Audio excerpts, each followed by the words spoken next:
बिस्मिल्लाहिर्रहमानिर्रहीम। अस्सलाम वालेकुम नाज़रीन, आप यूट्यूब चैनल देख रहे हैं। मैं इमरान खान हूँ। आज दोबारा सुप्रीम कोर्ट ऑफ पाकिस्तान ने इमरान खान साहब का केस सुनना था। एक मरतबा फिर तारीख दे दी गई है। इमरान खान साहब को इंसाफ नहीं मिल रहा। हर दफ़ा अदालत एक नई तारीख दे देती है।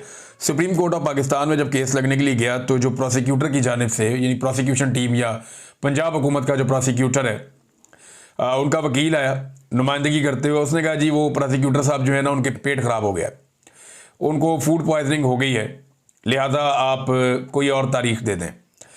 तो जज साहब ने फिर एक दिन की तारीख दे दी।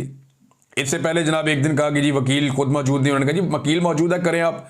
फिर तारीख दे दी थी। फिर दोबारा एक और तारीख दे दी थी। फिर ये कहा जी क्योंकि इजाफी दस्तावेजात आ गई, मैं पढ़ना चाहता हूँ, मैं कल आऊँगा। फिर तारीख दे दी। और आज जनाब के जो प्रोसिक्यूटर है उसको फूड पॉइजनिंग हो गई है, उसका पेट ठीक नहीं है। तो जब उसका पेट ठीक हो जाएगा तो फिर दोबारा हम केस लगाएंगे। तो एक और तारीख दे दी है। तो इमरान खान साहब को इंसाफ देने से अदालत डर रही है। इमरान खान साहब के वकील ने कहा जी कि इमरान खान की फैमिली बात करना चाहती है, आप उन्हें तो इजाज़त दें कि वो आपसे बात करें। और वो फैमिली क्या बात करना चाहती थी वो भी मैं आपको बताता हूँ। इमरान खान की बहन ने बताया भी है। तो जज साहब ने कहा जी मैं इजाज़त नहीं देता कि इमरान खान की फैमिली बात करे। इमरान खान की फैमिली ने यह बात करनी थी कि इमरान खान साहब से मुलाकातें हमारी बंद करवा दी गई हैं, हमारी एक्सेस नहीं है इमरान खान साहब तक, हमें उनसे मिलवाया जाए, हमारी उनसे बात करवाई जाए। ये कहा था इमरान खान साहब की फैमिली ने बाहर आकर कि हम ये कहना चाहते थे अदालत को, लेकिन अदालत ने इसकी इजाज़त नहीं दी। पाकिस्तान में इंसानी हकूक मुअत्तल हो चुके हैं और जिस इंसान के साथ सबसे ज़्यादा बदसलूकी की जा रही है वो इमरान खान है। जेल से मेरे पास एक खबर आई है और ये मैं आपको जो खबर दे रहा हूँ इसे आप जहन में रखें कि ये वो शख्स है जिसने खुद इमरान खान साहब को देखा है और वो ये सारी चीज़ें बड़े वसूख के साथ उसने मेरे तक पहुंचाई हैं। अब जो उसके दावे मैं आपको बता देता हूं, मैंने क्योंकि सवालात मैंने करने थे। तो एक तो मैंने ये पूछा कि जी इमरान खान साहब के बारे में ये जो खबर आती है कि वो कमज़ोर हो गए जिस्मानी तौर पर और उनका वज़न कम हुआ है, ये बात दुरुस्त है या गलत है? उन्होंने कहा जी इमरान खान जितने भी लोग उन्हें मिलने आते हैं उन्हें यही कहते हैं कि बाहर जाके ये बताओ कि मेरी सेहत ठीक है। यानी वो उन्होंने अपने दिमाग में ये बात बिठा ली है कि मैंने अस्पताल नहीं जाना। उन्होंने अपने दिमाग में ये बात बिठा ली है कि मैंने नवाज शरीफ और जरदारी की तरह कमज़ोर ना होना है ना दिखना है। अब नवाज शरीफ और जरदारी तो जेलों के अंदर मौजों में थे, उनकी तो मुलाकातें ही नहीं रुक रही थी। उनके साथ तो बहुत सारे अर्दली रखे हुए थे, मुशक्कती रखे हुए थे, डॉक्टर उनको मिल रहे थे, बंदे उनके साथ ही रह रहे थे, मर्जी के खाने पीने चल रहे थे, खुला उनको स्वीट मिला हुआ था बड़ा सा, वो खुले आसमान के नीचे पूरा एक बंगला टाइप का होता है अंदर, वहां पे ये घूमते फिरते थे, जिसको मर्जी बुलाकर मिल लेते थे, एक महफिल जमी हुई होती थी। अब उस जेल में और इस जेल में फर्क है, लेकिन खान साहब ने ये जिद पकड़ी हुई है। उस बंदे ने मुझे ये कंफर्म किया कि इमरान खान साहब का वजन भी कम है और इमरान खान साहब का जिस्म भी कमजोर है, वो पहले की तरह नहीं है और ये गुज़िश्ता चंद दिनों में ज्यादा हुआ है। फिर मैंने पूछा कि इमरान खान पर सख्तियां क्या की जा रही हैं। अब उन्हें हर वक्त मौका नहीं मिलता कि वो इमरान खान के पास जा सकें, वहां बहुत सख्ती हो गई है।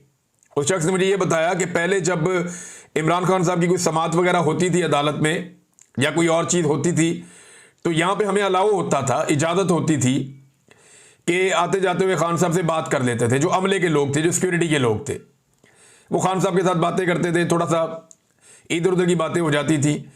लेकिन अब इतनी ज़्यादा सख्ती कर दी गई है कि इमरान खान अगर किसी को मुखातिब भी करें तो इस बात के सख्त अहकाम आते हैं कि आगे से जवाब नहीं देना। ऐसा लगता है कि इमरान खान किसी दीवार से बात कर रहा है। तो वहां पे जितने लोग मौजूद हैं उन सबको इस तरह कर दिया गया है। यह भी मुझे बात कंफर्म की गई कि उसको जो कैद तन्हाई का असल मतलब है वो अब इमरान खान साहब को बताया जा रहा है कि जो आपकी सिक्योरिटी के लिए भी बंदा है, जो आपको लेकर जा रहा है, लेकर आ रहा है, जो लोगों की टीम आपको लेकर जा रही है, उससे भी आप बात नहीं कर सकते। तो दो चीजें उन्होंने कंफर्म की। तीसरी एक और चीज उन्होंने कंफर्म की कि इमरान खान साहब को बाहर की मालूमात कम से कम है। गुज़िश्ता लगभग 1 महीने के आसपास हो गया, इमरान खान साहब के पास अखबारात नहीं है, वो टीवी नहीं देख पा रहे और उन्हें बाहर की इंफॉर्मेशन नहीं है। वो बिल्कुल नहीं जानते कि जेल से बाहर क्या हो रहा है और उन्हें अब सेल के अंदर ज्यादा वक्त गुजारना पड़ता है। बाहर बहुत थोड़े से वक्त के लिए, 1 घंटा, 1.5 घंटा, 2 घंटे बाद उन्हें बाहर निकाला जाता है। लेकिन ज्यादातर इमरान खान साहब को उसी जेल के एक सेल के अंदर रखा जाता है और जब धूप निकलती है तो ये हबस वाला मौसम है तो बड़ा शदीद हबस भी हो जाता है उस सेल के अंदर। उसकी वजह से उनकी हालत बहुत पतली है। मैंने पूछा कि जी ये पीने के पानी के और दीगर मामला, उन्होंने कहा जी जो इमरान खान ने चीज़ें बाहर बताई हैं वो झूठ नहीं है। उन्हें हर लिहाज से इमरान खान साहब को परेशान किया जा रहा है, उन्हें हर लिहाज से तंग किया जा रहा है। इतना जुल्म इमरान खान साहब पे जब से वो जेल में गए हैं तब से लेकर अब तक लंबे दौरानिए के लिए कभी भी इतना मेंटल टॉर्चर इमरान खान साहब को नहीं किया गया जितना मेंटल टॉर्चर इमरान खान साहब को इस वक्त किया जा रहा है। वजह क्या है? वजह तो बहुत सारी है। नंबर एक, इमरान खान साहब माफी नहीं मांगते। सुहेल वड़ाइच के जरिए कहा, बहुत सारे टाउट्स के जरिए कहा, पैगामात जेल में भिजवाए गए। हफीजुल्लाह नियाज़ी के बकौल अमेरिका से कोई ताजर आए, उन्होंने भी कहा यहां जो खैबर पख्तूनख्वा के लोग हैं, वज़ीर आला खैबर पख्तूनख्वा या बाकी लोग जो भी पैगाम लेकर गए, खान साहब ने झुकने से और माफी मांगने से इनकार कर दिया।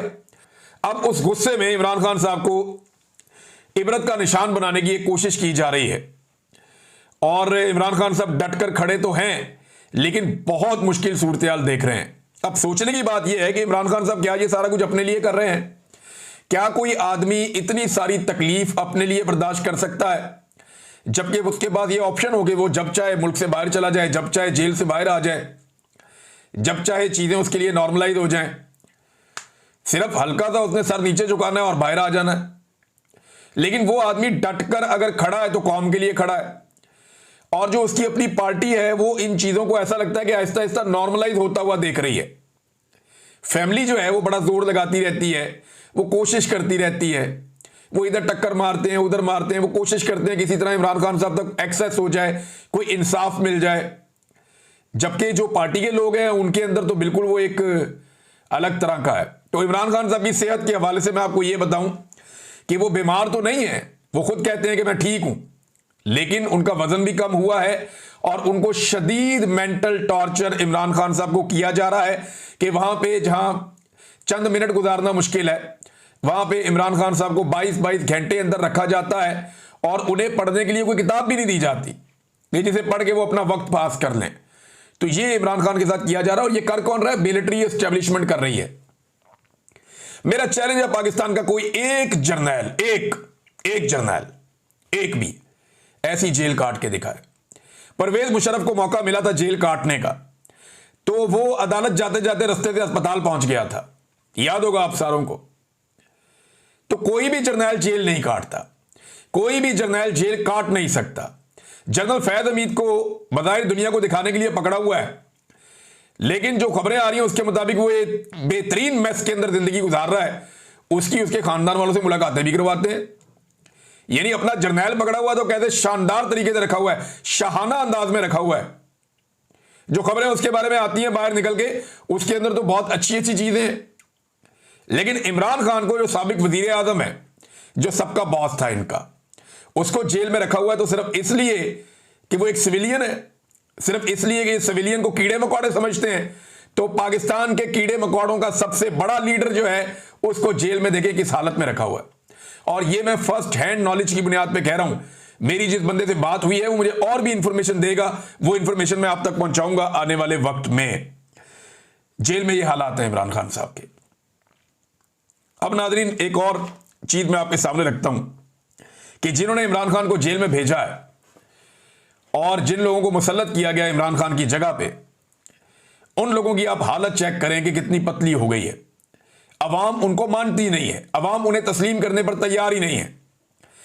यहां से टिकटॉकर गवर्नमेंट जो है पंजाब की, ये जापान के दौरे पर निकले और वहां जाके इन्होंने अवाम को चूना बेचना शुरू कर दिया।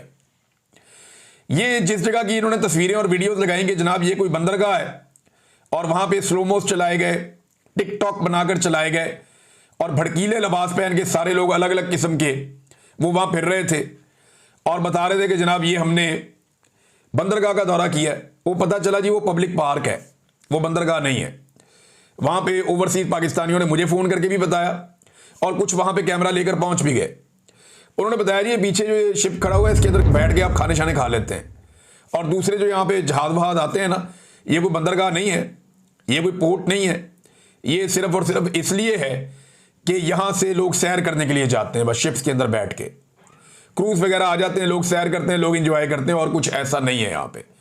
तो नाजरीन एक तो ये इन्होंने दो नंबरी की, दूसरा हर जगह क्योंकि पाकिस्तानी पहुंच जाते थे, ये जा भी जाते थे तो पाकिस्तानियों ने इनके नाक में दम किया हुआ था, लिहाजा इन्होंने अपनी गुड्डी चढ़ाने के लिए वहां पे जो इंतजामिया उससे रब्ता कर लिया, सिक्योरिटी इदारों से, और एम्बेसी को इन्होंने साथ मिलाया हुआ था। तो उन्हें यह बताया गया कि जनाब हमारी जान को खतरा है, यहां पे मरियम नवाज साहब आई हुई हैं, ये बड़ी जनाब कोई मकबूल लीडर है, लिहाजा यहां पे जो पाकिस्तानी है उनसे इनकी जान को खतरा है। तो उन्होंने कहा जी जान को खतरा है, कैसे खतरा है, जान को क्या हुआ ऐसा?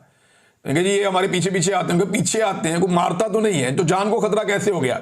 अब वो तो सीधा सीधा मुल्क है, वहां पे तो सिक्योरिटी के बड़े जबरदस्त इंतजाम हैं, और वहां पे क्राइम रेट जो है वो आप सब जानते हैं, जापान दुनिया का बेहतरीन मुल्क है इन मामलात में, एक एक चीज उनकी रिकॉर्ड के ऊपर होती है, और उनका अपना एक जमहूरी तरीकाकार है। तो उन्होंने जब इनकी बातें सुनी तो उन्होंने इनको, एक तो ये जहां पे थे अब वहां पे नहीं है, मरियम नवाज एंड कंपनी, ये जहां पे गए थे जापान में, ये वहां पे नहीं है, ये कहीं और शिफ्ट हो गए हैं, और इनको उन्होंने अपनी सिक्योरिटी में ले लिया है। तो बहुत सारे ऐसे प्रोग्राम जिनमें टिकटॉक्स बनने थे, बहुत सारी ऐसी जगह जिनके बारे में झूठे दावे किए जाने थे कि जनाब ये भी और ये भी, ये फलां दौरा हुआ, ये फलां दौरा हुआ। तो जितनी नौसरबाजियां इन्होंने करनी थी वो सारी नौसरबाजियां इनकी कैंसिल हो गई। अब आप गौर करें, गुज़िश्ता 24-36 घंटे में इनकी सिर्फ एक मुलाकात हुई थी जो अभी तक रिपोर्ट हुई है जब मैं वीडियो रिकॉर्ड कर रहा हूं, और वो भी इन्होंने दावा कर दिया कि ये बंदा जो है ये वजीर खारजा है। ये नून लीग ने दावा कर दिया अपने अकाउंट से बार बार लिख के कि जनाब ये वजीर खारजा है, और वजीर खारजा है ये जनाब उसका जापान का। तो फौरी तौर पे गूगल करके हम लोगों ने भी देखा, बाकी लोगों ने भी देखा, तो पता चला कि वजीर खारजा तो किसी और शक्ल का आदमी है, और वो तो बंदा ही कोई और है। तो ये किस बंदे को मिल रही है? तो जब तहकीकात की तो पता चला कि मरियम नवाज के साथ जो बंदा खड़ा है ये जापान के parliamentary vice minister for foreign affairs है। अब आप अंदाजा करें, ये vice minister for foreign affairs, minister तो कोई और है। और आपको इंटरेस्टिंग बात बताता हूं कि जापान में सिस्टम काम करता है, वजीर काम नहीं करते। वजीर मौजूद रहते हैं अहम फैसलों के लिए, और कैबिनेट भी मौजूद रहती है, लेकिन वहां पे सिस्टम इतना अच्छा काम करता है कि कोई भी आम आदमी जाके किसी मिनिस्टर को मिलना चाहे तो वहां पे थोड़ी सी कोशिश से मिल सकता है। तो वहां मिनिस्टर से मिलना, पार्लियामेंटेरियन से मिलना, इन लोगों से मुलाकातें करना कोई मुश्किल नहीं है जापान के अंदर। उनके सिस्टम में जो हुकूमत के लोग हैं वो अवेलेबल होते हैं, उनसे आप मिल सकते हैं। लेकिन मरियम नवाज से वजीर खारजा नहीं मिला, और उनका एक जूनियर मिला। अच्छा, और मिलने का मकसद मैं आपको बताता हूं। इन्होंने, पाकिस्तान ने जब राब्ता किया एम्बेसी ने कि जी मिलना चाहते हैं, तो उन्होंने कहा जी किस वजह से मिलना चाहते हैं? तो इन्होंने उन्हें यह बताया कि हम शुक्रिया अदा करना चाहते हैं जापान जो माली इमदाद करता है पाकिस्तान की, यानी